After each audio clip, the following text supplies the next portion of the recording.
turashimye ko muzindutse murumviriza ijwi rya Amerika.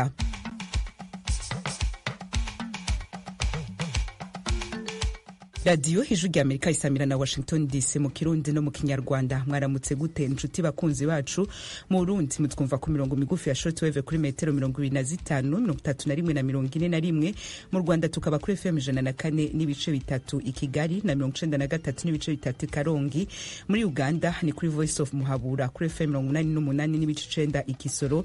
Ikaze makuru muri kino gitondo mwateguriwe mukaba mugiye gushikirizwa na Diane Nininahazwe. Inama rusange ya ONU higira 79 irabandanya kubera mu gisagara ca New York hano muri Amerika. Ikibazo c'umutekano muri rusange kiri mu biri kwisonga ry'ibiriko bivugirwa muri iyo nama. U Rwanda ruri mu bihugu vyitabiriye iyo nama gwagiriza Kongo kubangamira amasezerano y'amahoro hagati y'ivyo bihugu. Ikibazo cya mbere n'ubushake buke bwa guverinoma ya Kongo, kuko uko twigira imbere badusubiza inyuma, ibyo batubwiye ntabwo babyubahiriza. Donc ubushake buke rwose bugaragara wese kandi butangiye no kugaragarira umukuza. Icya kabiri ni ukudashaka ku ruhande rwa Kongo gukemura ikibazo mu mizi. Uyu ni Olivier Nduhungirehe ajeje imigenderanire y'u Rwanda n'ayandi makungu. President wa Kongo Felix Tshisekedi nawe mu ijambo yavugiye mu nama nyene iri kubera i New York yongeye kwagiriza u Rwanda kuba nyirabayazane y'umutekano muke murasirazuba bwa Kongo. Yasavye ONU gufatira ibihano u Rwanda. Turagaruka kuri no nkuru handi hato. Aha muri Amerika naho ibiharuro bishasha vyerekana ko abantu bakiri bato bakwije imyaka yo gutora bagera kuri miliyoni 41. Idonido ni mukanya sasa.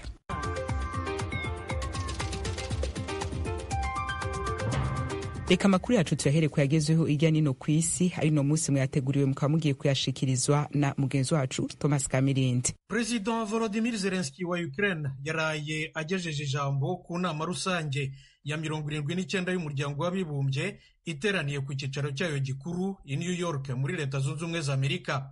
Yavuze ko igihugu cye kitazemera ibyo amahanga amwe n'amwe ashaka kukigerekaho ku gahato ku masezerano yo kurangiza intambara Uburusiya bwakigabyeho mu 2022. Iyi ntambara rero imaze amezi 31. Zelensky yakomoje aterura ku migambi y'Uburusiya na Brazil barimo bakora ibishoboka byose kugira ngo Ukraine n'Uburusiya bicarane ku meza y'imishyikirano. Any parallel or alternative attempts to seek peace are, in fact, efforts to achieve. Ikintu cyose cyaba kimeze nko gushaka kugenda inzira imwe nyamara kinyura ku ruhande rw'inzira nyayo yo gushaka amahoro y'ukuri ni uburyo bwo gucubya intambara byonyine gusa aho kuyirangiza. Umushinga w'amahoro umaze imyaka 2 uhari, ahubwo umenya hari uwishakira igihembo cy'amahoro cyitiriwe Nobel. Nyamara amenye ko ibihembo Perezida Putin w'Uburusiya azamuha ari akaga ko kubabara no gusenya. Instead of real peace, but the only prizes Putin will give you in return are more suffering and disasters. Ubushinwa na Brazil barimo barashakisha amaboko mu bindi bihugu byinshi bitandukanye byo ku isi kugira ngo bishyigikire umushinga w'amahoro wabo. Ugizwe n'ingingo 6 bawumuritse mu kwezi kwa gatanu gushize. Harimo gusaba inama mpuzamahanga y'amahoro yemewe nta mbereka n'Uburusiya na Ukraine. Perezida Zelensky yibaza impamvu bashaka kwirengagiza ibyo we asaba ari byo kwemera imipaka hagati ya Ukraine n'Uburusiya uko yari imeze mbere y'intambara, birimo no gusubiza intara ya Crimea mu busugire bwa Ukraine. Leta Zunze Ubumwe za Amerika igiye gushyikiriza Sudani indi nkunga y'amadolari miliyoni 424 mu rwego rwo kugoboka abaturage bugarijwe n'intambara n'amabi yayo bigendana. Eugene Mukankusi yaduteguriye inkuru. Ambasaderi Thomas Greenfield yagize ati, Abanyasudani barenga miliyoni 25 bugarijwe n'inzara ikabije. Benshi barashonje kandi abagera kuri miliyoni 11 bataye ingo zabo mu gihe cy'ibibazo by'ingutu byugarije ikiremwa muntu kurusha ahandi ku isi. Yakomeje agira ati, tugomba guhatira impande zishyamiranye kwemera guhagarika imirwano ya Al-Fashir muri Khartoum no mu bindi bice birimo umutekano muke, gukuraho za bariyeri zitira imiryango y'ubutabazi ku mihanda yose no gushyira intwaro zabo hasi ndetse no kujya ku meza y'ibiganiro. Intumwa y'Amerika muri ONU yavuze ko ibyatangajwe bitumye imfashanyo yose hamwe ya Leta Zunze Ubumwe za Amerika kuri Sudani kuva intambara itangiye hagati mu kwezi kwa 4 k'umwaka ushize igera kuri miliyari 2 z'amadolari. radiyo ijwi ry'Amerika mu Kirundi n'Ikinyarwanda. Umuryango mpuzamahanga uharanira uburenganzira bwa muntu Amnesty International urarega abapolisi ba Kenya batari bambaye imyenda y'akazi, batari bafite n'ikindi kintu icyo ari cyo cyose kibaranga, ko barashe amasasu y'intambara mu baturage bigaragambyaga ku ngoro y'inteko ishinga amategeko i Nairobi mu kwezi kwa gatandatu gushize. Ibindi Geoffrey Mutagoma. Abantu 50 baguye muri iyo myigaragambyo yamaze ukwezi yamagana itegeko rigenga imisoro muri Kenya. Ni ibihe bitoroheye Perezida William Ruto winjiye mu mirimo yo kuyobora icyo gihugu mu mwaka wa 2022. Icyo gihe itegeko rishya rigenga imisoro ryagombaga gutangira kubahirizwa yahise arereka yirukana benshi mu bagize guverinoma ye. Imyigaragambyo yari yatangiye mu mahoro yaje guhinduka imvururu tariki 23 z'ukwezi kwa gatandatu ubwo abigaragambyaga birohaga mu nteko ishinga amategeko, polisi ihita ibamishamo urusasu.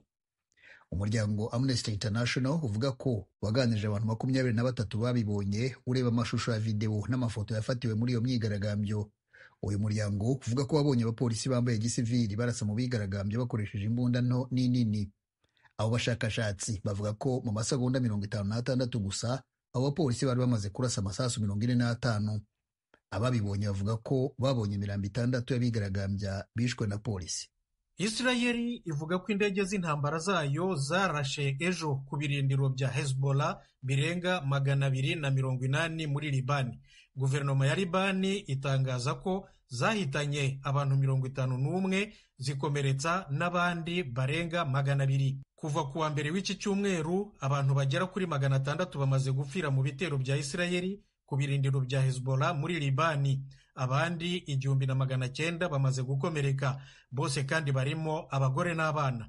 Naho abaturage bagera ku 500 bamaze guta ibyabo barahunga. Hezbollah nayo ivuga ko ejo yarashe misile muri Israeli igamije gusenya icyicaro gikuru cya Mossad, ikigo cy'igihugu gishinzwe ubutasi mu mahanga kiri hafi y'umurwa mukuru Tel Aviv. Israeli itangaza ko yashwanyurije mu kirere iyi misile ya Hezbollah kandi ko nta cyangiritse hasi ku butaka.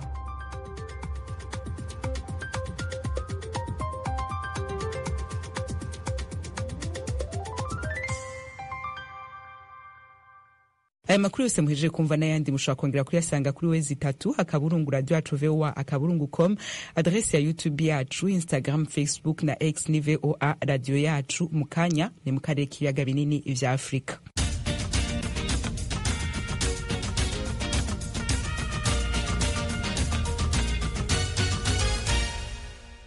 Inama rusange ya ONU igira 79 irabandanya kubera mu gisagara ca New York aha muri Amerika, ari cicaro gikuru c'ishamwe mpuzamakungu ONU. Atanguza inama umunyamabanga mukuru wa ONU Antonio Guterres yagarutse ejo ku bibazo bitandukanye bihangayikishije isi birimo ihindagurika ry'ibihe n'umutekano.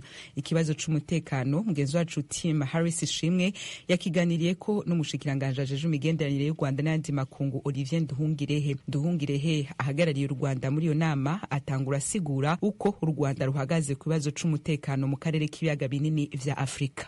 Twebwe dushyigikiye ubufatanye mpuzamahanga, icyo bita multilateralism, aho tugomba gukemura ibibazo twese hamwe. Turi ibihugu byinshi 183 bigize iyi si, ariko hari ibibazo byugarije iyi si. Mwabonye ibibazo by'intambara n'amakimbirane mu mpande zose zo ku isi, ntabwo bishobora gukemuka hatabaye ubufatanye, hatabaye ibiganiro.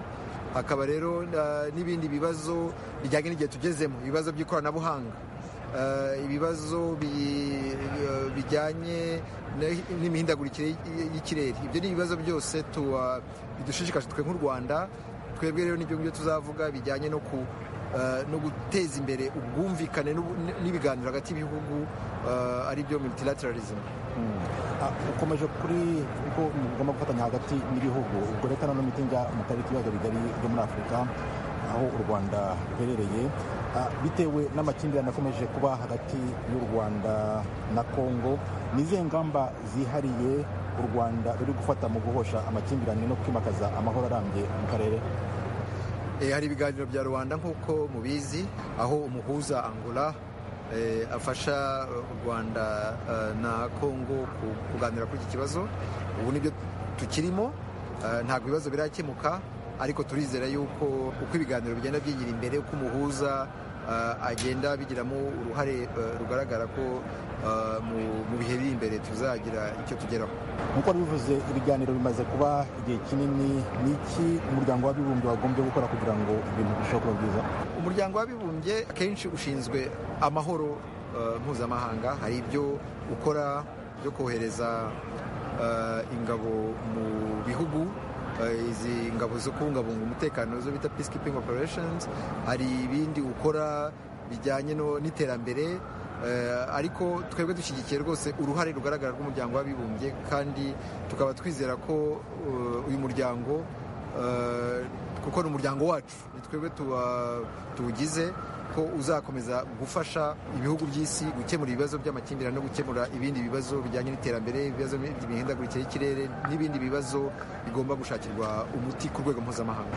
U Rwanda rwakomeje kumvikana ko rushyigikiye umutwe wa M23 rukabihakana, nyamara iyo habaye ibiganiro hagati ya Kongo, u Rwanda rugomba kuba mu biganiro. Niki mufite kuba mwavuga ku butegetsi bw'u Rwanda, ni iki mwasubiza kuri icyo kibazo cy'uko mushinjwa mukabihakana ariko mukagaragara mu biganiro bihuza ibyo bihugu byombi? Ibiganiro tujyamo ntabwo ari ibiganiro bigenewe imitwe yitwaje intwaro y'uburasirazuba bwa Kongo. Tujya mu biganiro hagati y'u Rwanda na Kongo nk'ibihugu n'umuhuza ari we Angola. Dufite ikibazo cy'umutekano cy'uyu mutwe w'abajenosideri wa FDLR ufashwa na leta ya Kongo ndetse wanashyizwe no mu ngabo za Kongo. Niyo mpamvu twe twashyizeho ingamba zo kwirengera nk'igihugu. Twebwe iki kibazo kidushishikaje ni ikibazo kijyanye n'umutekano w'u Rwanda. Iki kibazo rero cya M23 ni ikibazo cy'abanyekongo, ni umutwe w'abanyekongo urengera inyungu za community y'abanyekongo. Kandi nk'uko mubizi icyo kibazo cya M23 iriho ubu ngubu cyari gihari hashize imyaka irenga 10. Muribuka ko muri 2012 na 2013 uwo mutwe wari uhari, kubera ko wari ufite ibyo urengera, ariko ikibazo ntabwo cyakemuwe mu mizi. Habaye intambara, ntihagira igisubizo cya politiki gitangwa kugira ngo ikibazo gikemuke burundu. Nize nzitizi nakunze guhura nazo mu byerekeranye no kugira amasezerano y'amahoro arambye mu karere? Ni ibibazo bibiri. Ikibazo cya mbere ni ubushake buke bwa guverinoma ya Kongo, kuko uko twigira imbere badusubiza inyuma, ibyo batubwiye ntabwo babyubahiriza. Donc ubushake buke rwose bugaragarira wese kandi butangiye no kugaragarira umuhuza. Hanyuma icya kabiri ni ukudashaka ku ruhande rwa Kongo gukemura ikibazo mu mizi, kuko ntabwo ikibazo cy'abanyekongo b'abatutsi, abanyekongo bavuga ikinyarwanda, gishobora gushakirwa umuti ashingiwe ku ntambara cyangwa se ntikinahabwa agaciro. Ni ikibazo kigomba gushakirwa umuti hashyizweho ibiganiro byeruye hagati ya leta ya Kongo n'uwo mutwe wa M23 uharanira inyungu z'abo banyekongo. Olivier Nduhungirehe ajeje imigenderanire y'u Rwanda n'ayandi makungu. Tukivuga rero ku vy'iyo migenderanire y'u Rwanda na Kongo, Perezida wa Kongo Felix Tshisekedi nawe mu ijambo yarayavugiye muri iyo nama rusange igira 79 ya ONU, yongeye kwagiriza u Rwanda kuba nyirabayazane h'umutekano muke mu burasirazuba bwa Kongo. Yasavye ONU gufatira ibihano u Rwanda. Aka n'agace k'ijambo rya Perezida wa Kongo Felix Tshisekedi. La situation dans l'est de la République démocratique du Congo est particulièrement préoccupante. Ikibazo cyo mu burasirazuba bwa Repubulika ya Demokarasi ya Kongo kirahangayikishije. Umutwe w'inyeshyamba za M23 ushyigikiwe n'u Rwanda wongeye kugaragara wateye ibibazo bibangamiye ikiremwamuntu ku rugero rutari rwabaho. Abantu barenga miliyoni 7 bakuwe mu byabo imbere mu gihugu. Ubu bushotoranyi ubangamiye ubusugire bw'igihugu cyacu. Turasaba umuryango mpuzamahanga kwamagana ibi bikorwa no gufatira u Rwanda ibihano kubera uruhare rwagize muri iki kibazo uruteza akaga n'umutekano muke. Turashaka ko ingabo z'u Rwanda ziri ku butaka bwacu zihava vuba na bwangu kandi nta mananiza. Nubwo ibikorwa ku rwego rwa diplomasi nk'ibiganiro byabereye i Rwanda bitanga icyizere, ntibikwiriye na gato gutambamira iki gikorwa cy'ingenzi. Elles ne doivent aucunement occulter l'urgence de cette action essentielle. ijwi rya Amerika, Washington DC, mu Kirundi no mu Kinyarwanda. Mu Burundi akamo katewe n'umushikiranganji w'indero ko kurwanya kwanduzanya ibihara vy'inkende ntikariko karubahirizwa mu mashuri atari make yo ku murwa mukuru w'intara ya Rumonge. Inkuru yateguwe n'ijwi rya Amerika ifashijwe n'abakozi bayo mu Burundi, tuyishikirizwe n'umumenyeshamakuru Thierry Ndayishimiye.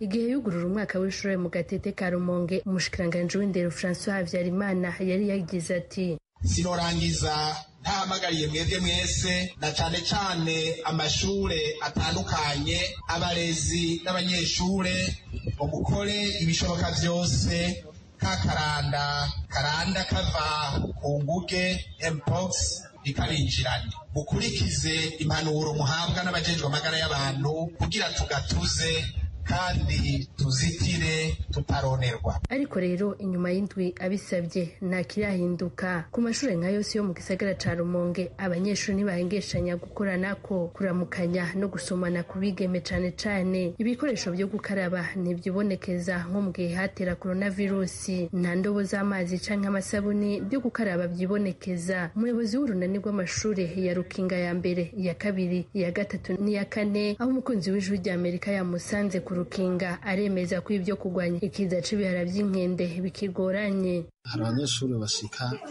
4,000, abanyeshuri 4,000 nta bombo na rimwe ry'amazi dufise, bisigura yuko bisha biragorana kugira ngo tuhangane na kino kiza. Kimwe gusa hariho amabombo, ariko kuva bayakoze nta nima ry'amazi na rimwe riraza, kuko haraheze imyaka irenga 4 ayo mabombo aje kuyakora hano. Kuri lise ya Rumonge naho hari abanyeshuri bagera ku 1000 baba mu ndaro, naho nyene nico kimwe. Umuyobozi w'iryo shure akavuga ko agiye kwikubita agashi. Ubwa mbere kuvuga baje no kwibanza zotangaje wenyene shindobo ngahe imbere y'ibiryo ngo abantu baze barakaraba, ico kiri mu mugambi ndagikora vuba. Hama kira kabiri no kuno bw'abanyeshuri mbere kwaje mu ishuri kuboza barakaraba n'agasabuni n'amazi mbona goye, ariko abantu bazobura. Hama cyo twanabwiye ko boha abana babo ubudobo n'ububiro bw'ango n'amazi agoye, abana babike aho baryama baze barakaraba kugira ngo ico kiza ngifata abana benshi n'ingene mfise abana baba 1000 ko bagwaye cyo bari kwazo gose. Umushikiranganje w'indero yaribukije kandi ko muri uyu mwaka w'ishuri utanguye hategekanywa amatora y'abashinga amateka, abakenguza amateka, abajenama bo ku mitumba no mu makomine. Habyarimana François yarahanuye abanyeshure abasaba ati: ntihazobura abanyepolitike baza kubahendahenda, babaryosha babemerera ubuki kandi bategeka babatesha umurongo. Murabima amatwi, muyoboke ababayoboye ku mashure no mu ntwaro, mugendere impanuro bazobaha, na cane cane muzoze murumvira impanuro za nyene icubahiro umukuru w'igihugu cacu ciza c'Uburundi. Mu mugambwe seneri bati impanuro umushikiranganje yatanze ni nziza, ariko baramaze kubona ko kuzishira mu ngiro bitoroshe. Basaba ko umushikiranganje w'indero yoshiraho ingingo mperekeza zotuma icifuzo ciwe cubahirizwa. Terase Manirambona, umushinga amateka w'uwo mugambwe, aratanga akarorero. Nk'amanama canke ibikorwa vya politiki bibera mu mashure, aho usanga rugwaruka abaregwa babikwegewemwo, aho usanga abayobozi bamwe batera ubwoba abigisha, canke ugasanga abigisha nabo baratera ubwoba abaregwa babo, aho usanga bifatiye kuko badasangiye imigambwe. Uwo mushinga amateka ariduga kandi ko abo banyeshuri nyene bigishwa indirimbo n'intambo by'umugambwe bakagira ko bakaja kubigaragaza mu makoraniro y'umugambwe uri ku butegetsi. Asaba rero umushikiranganje gushiraho ingingo zihana umurezi canke umuyobozi azota intumbero yatanze. Mu gutegura amatora nawo seni abusaba gukinga kugira ngo ntihazokwiragizwe inzandiko canke ibiranga imigambwe mu mashure kugira ngo ugwaruka ntiruzokoreshwe mu bitabereye. Thierry Ndayishimiye, urakoze. Tukivuga ku kiza c'ibihara vy'inkende mu Rwanda, abakora umwuga w'uburaya mu karere ka Rubavu basaba ko incanco zikingira ibihara vy'inkende zatanguye gutangwa mu ndwi heze muri ico gihugu zongerezwa. Umumenyeshamakuru wacu Gloria Tuyishime niwe yakurikiranye ino nkuru.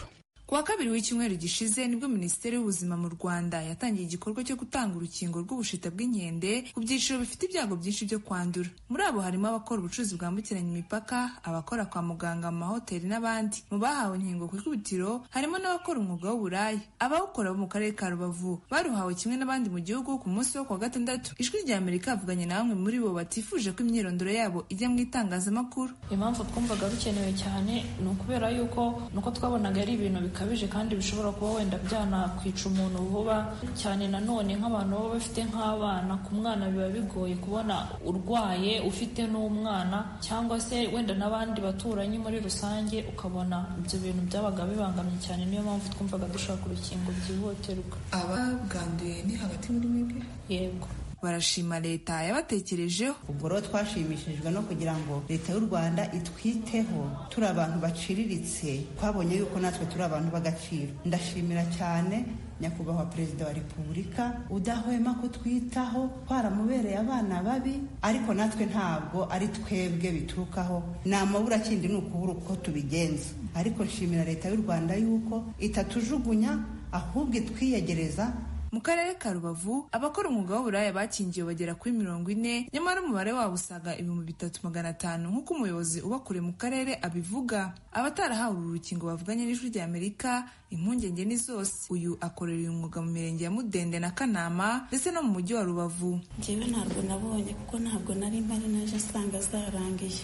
Nyine nanjye numvise mbabaye kuko abandi babonye urukingo, ariko no kubera ko ntari mpari, nari ndi mu rugendo menya amakuru ndatega ndaza, ariko naje nsanga zarangiye. Mfite impungenge kubera ko abandi bazibonye. Urumva nyine niba turi nk'abantu nk'ibihumbi 3 mu karere ka Rubavu, hakaba habonye inkingo abantu 40 gusa, impungenge ntizabura kandi dutuye ku mupaka. Mu minsi ishize mugenzi wabo umwe wakiraga abakiriya baturutse muri Repubulika ya Demokarasi ya Kongo yanduye indwara. Abakira abakiriya baturutse muri iki gihugu gituranyi batakingiwe nabo barugarijwe. Ubwo rero uwo nguwo umwe niwe wabashije kuboneka, ariko turacyashakisha kubera ko n'uwo mugenzi wacu yakoraga mu kabari, kandi akabari kinjiramo abakongomani kuko binjira n'amato, baza n'amato bakomokera ku cyambu cya Brasserie, noneho bagakwirakwira hariya mu isantere, abakeneye abagore bakabashaka. Bitewe rero n'ukuntu baduhuguye batubwira igihe umuntu atangirira kugira ibimenyetso, urumva bashobora kubudusigira ugasigara wivuza nawe yaragiye. Ku rundi ruhande abakora umwuga w'uburaya basaba ko n'abaturage basanzwe bahabwa urukingo rw'ubushita bw'inkende kugira ngo n'ababagana babe bafite ubwirinzi. Bikaba akarusho n'abakiriya bacu kuko baturuka hirya mu baturage, ibyo byatubera byiza cyane. Bambukiranya imipaka bagiye gucuruzayo, ndetse n'abagenzi bacu ni nayo bakunda kwambuka bagiye gukorera, bagiye kwishakishiriza ubuzima. Hari icyo basaba inzego z'ubuvuzi mu Rwanda. Turasaba leta y'u Rwanda natwe idufashe, ingingo zigere natwe iwacu muri Nyakiriba, Kanama, Kanzenze, hose turahagera. Ubwo rero urukumva nubwo abantu bari hariya zabonetse Brasserie, Nyakiriba ni hafi cyane Mahoko, birashoboka ko baragiye gutembera bagahita batugeraho. Ubwo ibyo byose dufite impungenge yuko baba barageze muri twebwe, dufite ubwoba. Umuyobozi w'ibitaro bya Gisenyi muganga Tuganeza Oreste mu kiganiro yagiranye n'Ijwi ry'Amerika yatubwiye ko umubare w'inkingo bafite ari muto kubera ko inkingo zituruka hanze y'igihugu kandi zihenda cyane, ari nayo mpamvu abasigaye badakingiwe ari bo benshi. Ariko ugereranyije bazikeneye, ngira ngo mu bihugu muri Afurika hari ibihugu bigera kuri 15 bifite iki kibazo, ndetse hari n'aho gikomeye kurusha ahangaha. Abazikora nabo rero baba bafite nkeya.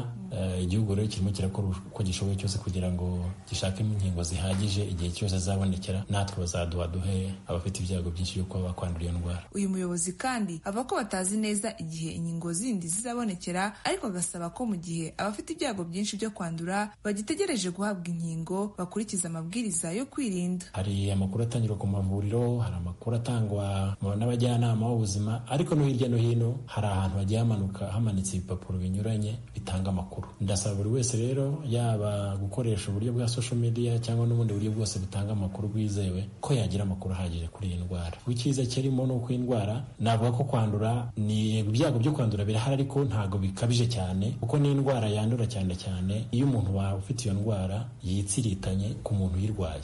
Minisiteri y'Ubuzima mu Rwanda ivuga ko gahunda yo gukingira ubushita bw'inkende izagera ku bantu 10,000 mu gihe abamaze gukingirwa ari 300 gusa. Itangaza ko abamaze kwandura indwara bagera kuri 6. Gloria Tuyishime, Ijwi ry'Amerika, i Rubavu. Ijwi ry'Amerika, Washington DC, mu Kirundi no mu Kinyarwanda. Turacabandanya n'ibiganiro hamwe n'amakuru tubafitiye. Muri Leta Zunze Ubumwe za Amerika, abantu bakiri bato bakwije imyaka yo gutora bagera ku miliyoni 41 mu rwego rw'inkuru zihariye zibasobanurira ibijanye n'amatora yo muri uno mwaka. Aha muri Amerika turabira hamwe uruhara bashobora kuzogira amatora yo mu kwa 11. Thomas Kamirindi. Muri uyu mwaka wonyine gusa abasore n'inkumi barimo buzuza imyaka 18 y'amavuko barabarirwa muri miliyoni 8 bariyongera ku bandi bakiri bato aya matora areba basanzwe bari hagati y'iyi myaka 18 na 27.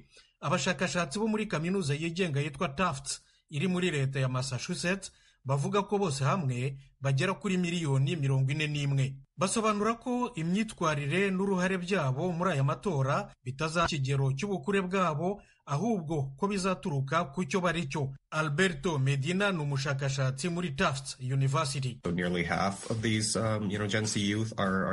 Hafi kimwe cya kabiri cyabo abatwita Gen Z ni urubyiruko rwo mu moko adafite ubwiganze muri rubanda. Hafi kimwe cya gatanu cyabo bavuga ko bari mu cyiciro cy'abakundana bahuje igitsina n'abihinduje igitsina. Ni ukuvuga abantu b'ingeri nyinshi uhereye ku cyo bari cyo, uburere n'imibereho byabo, ibyo banyuzemo n'ubunararibonye byabahaye kugeza ubu, imitekerereze n'imyumvire yabo n'ibyo bifuza kugeraho mu buzima bwabo. Ubusanzwe mu bihe byashize abakiri bato ntibitabiraga cyane kujya gutora, naho aba bitwa Gen Z cyangwa Generation Z Zoomers bavutse hagati y'umwaka w'1997 n'uw'2012 baratandukanye. Bo bashishikajwe rwose na politiki kurusha ababakuriye bari bari mu kigero kimwe nabo. Alberto Medina arasobanura impamvu. Tubona neza ko abari muri uru rubyiruko bamenye ingufu bafite kandi bashaka kuzikoresha. Bafite inyota yo guhindura ibintu, batangiye kuzikoresha mu matora ndetse no mu birenzeho.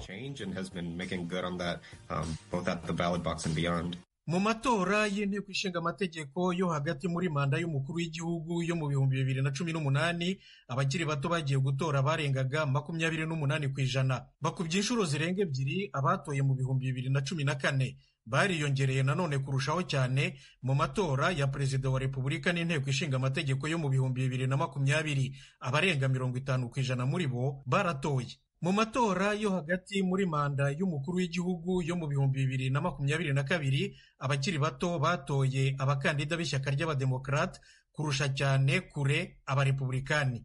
Yego abarepublikani barayatsinze ariko barusha abademokrate amajwi make. Mu badepite abarepublikani begukanye intebe 222 kuri 219 z'abademokrate. Ariko rero abashakashatsi n'abasesenguzi mu bya politiki bemeza ko abarepublikani bari gusiga abademokrate kure iyo urubyiruko ruza kuba rwarabagiye inyuma. Muri aya matora yo muri uyu mwaka w'2024 nabwo ibipimo bisohoka muri iyi minsi byerekana ko Vice President Kamala Harris, kandida w'abademokrate ku mwanya w'umukuru w'igihugu, ari imbere mu bakiri bato kurusha uwo bayahanganyemo uwahoze ari perezida wa repubulika Donald Trump, kandida w'abarepublikani. Abashakashatsi ariko bati Kamala Harris naramuka yumvishije aba bakiri bato ko bagomba gusohoka ari benshi kugira ngo bajye gutora, bashobora kuba ari we bazaha amajwi yabo ku bwinshi. Ubu amatora yaratangiye ku mugaragaro muri leta zimwe na zimwe. Muzabimburiye izindi twavuga nka Virginia, Minnesota, North Dakota na Vermont. Izindi nazo ziragenda ziyongeraho buhoro buhoro kugera ku munsi rukokoma wa nyuma tariki ya 5 y'ukwa 11 gutaha. Ijwi ry'Amerika nino ngaha duce dusozera amakuru yacu ya kino gitondo. Kuri mikro mwari mwazindukanye na Diane Ninahazwe, bakoze abo twakoranye kugira ngo ano makuru abashikire. Muhinga bw'ivyuma twari kumwe na Nadia Taha. Edi Rwema niwe yaraduhagarikiye. Ku izina rya bagenzi bacu tubikibanuye twifuriza kwandanya muranirwa mu vyo muri mwo vyose. Ahanje turongera mu bindi biganiro ngiye kwategurira.